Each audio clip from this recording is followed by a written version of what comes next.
படம் பார்க்கும்போது ஒரு சத்தத்தையெல்லாம் விட்டு ஒரு நம்ம எங்கேயோ ஒரு ட்ராவல் பயணம் பண்ணுற மாதிரி இருக்குது. மிஸ்கின் நான் ஒரு இயக்குனராக வந்து எனக்கு தெரியும், மற்றவங்கள நடிப்பு வேலை வாங்குறது, கேரக்டர்ஸுகள் எல்லாம் மேனரிசம் பிடிக்கிறது எல்லாம் நான் 5ஆவதில் பார்த்துருக்கேன். ஆனால் இந்த படத்தில் பார்க்கும்போது மிஸ்கின் வந்து மிகச்சிறந்த நடிகனாக திரையில் தெரிகிறார். அதுவும் அவருடைய கேரக்டர் பார்த்தீங்கன்னா இந்த பிக்சரில் ஒரு சென்டிமெண்ட் பிக்சர் முழுக்க இருக்குது. இந்த பிக்சர் வந்து ஒரு சைலண்ட் பிக்சர் தான். ஆனால் சைலண்ட் அப்படிங்கிறது வந்து சோகம் இல்லை. இந்த பிக்சர் முழுக்க தியேட்டர் வந்து ஜாலியாக நீங்கள் என்ஜாய் பண்ணலாம். ஒரு 2 மணி நேரம் இந்த பிக்சரை பார்த்துட்டு போனீங்கன்னா வெகு நாளுக்கு இந்த படம் வந்து உங்கள் மனசுக்குள்ளே நிற்கும். அதுக்கப்புறம் நீங்கள் சினிமா பார்க்க தான் போகிறீங்க. ஆனால் இந்த படம் உங்களுக்கு ஒரு தனி அடையாளமாக மைண்டுக்குள்ளே போய் உட்காரும். எனக்கு அந்த எக்ஸ்பீரியன்ஸ் கிடச்சிருக்கு. இன்றைக்கி இந்த படம் முழுமையடைஞ்சிட்ட பிறகு நான் பார்த்துட்டு நான் பேசுகிறதுங்கிறது வந்து ஒரு பெரிய விஷயம் இல்லை. ஆனால் இந்த படத்தினுடைய ஆரம்ப நிலையில் ஒரு ஸ்கிரிப்டை கொடுத்து நான் வந்து ஒரு டெக்னீஷியனாக இருந்தால் கூட அந்த ஸ்கிரிப்டை நான் 50% தான் புரிஞ்சுக்கிட்டேன்னு நான் இப்போ சொல்கிறேன். ஆனால் ஆரம்பத்தில் பணம் போடுற தயாரிப்பாளர்கள் ஐங்கரன் இருக்காங்க இல்லையா, அவங்க ஒரு மிஸ்கினை நம்பி அவர் சொன்ன இந்த ஸ்கிரிப்டை எந்த அளவுக்கு அவங்க விஷுவல் படுத்தியிருப்பாங்கன்னு எனக்கு தெரியல.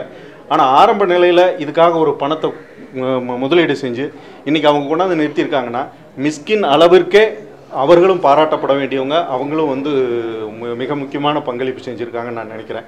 So I'm not going to analyse it. இதை வந்து ஆராய்ச்சி பண்ணி இது இப்படி இருக்குது அப்படி இருக்குது அப்படிலாம் சொல்ல விரும்பல. It's an experience. I think everybody should go through. Actually நான் ஃபஸ்ட்டு வந்து ரொம்ப பயந்துட்டு தான் வந்தேன். இட்ஸ் அ ஹெவி ஃபில்ம், இது ரொம்ப வந்து டார்க்காக இருக்கும் அப்படின்லாம் நினச்சேன். It's a very very beautiful film. I really liked it. இதுக்கு மேலே என்னால் ஆனஸ்ட்டாக சொல்ல முடியல, because being completely honest here. I just love the film.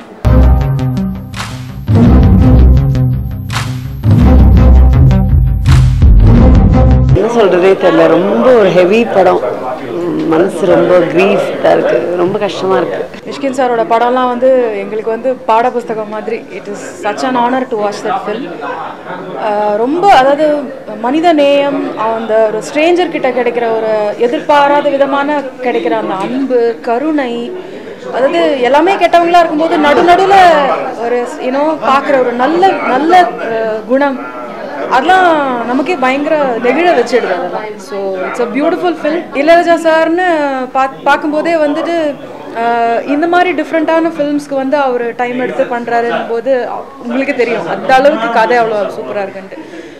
Background score, அப்புறம் நடுவில் சார் பாடும்போது இளையராஜா சார் குரல் கேட்டாலே நமக்கு கண்ணில் தண்ணி வந்துடும். அந்த மாதிரி சில சாங்ஸ்லாம் பியூட்டிஃபுல்லாக இருக்குது. So hats off to the team. தாலாட்டு கேட்க நானும் எத்தனை நாள் காத்திருந்தேன், தாயுன்னை காணத்தானே தவிச்சு நான் ஓடி வந்தேன்.